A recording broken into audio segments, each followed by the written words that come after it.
আমরা অনেকেই ভাবি, ইস, আমার ব্রেনটা বোধহয় একটু দুর্বল। কিন্তু সত্যি বলতে কি, আসল ভিলেন আমাদের মেধা না, বরং আমাদের শেখার ভুল পদ্ধতি, যা একটু বদলালেই শেখার গতি 5 গুণ বাড়ানো সম্ভব। প্রথমত, 80-20-এর রুল। আচ্ছা, শুরুতেই এক গাদা জিনিস একসাথে গিলে খাওয়ার তো কোনো মানে নেই, তাই না?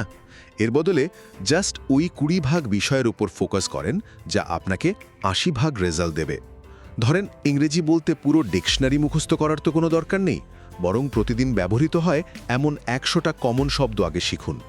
পুরো সমুদ্রের জল খাওয়ার চেয়ে 1 গ্লাস জলে তেষ্টা মেটানোই তো বুদ্ধিমানের কাজ, রাইট? দ্বিতীয়ত, ফাইন ম্যান টেকনিক। আপনি নতুন যাই শিখলেন, সেটা একটা 8 বছরের বাচ্চাকে একদম জলের মতো সোজা ভাষায় বোঝানোর ট্রাই করেন। বোঝাতে গিয়ে আপনি ঠিক যেখানে আটকে যাবেন, বুঝতে হবে ওই নির্দিষ্ট জায়গাতেই আপনার আরও ইমপ্রুভমেন্ট দরকার। অবশেষে, অ্যাক্টিভ রিকল। আচ্ছা, বই খুলে ঘন্টার পর ঘন্টা একটানা শুধু রিডিং পড়ে যাওয়াটা কিন্তু মস্ত বড় একটা ভুল।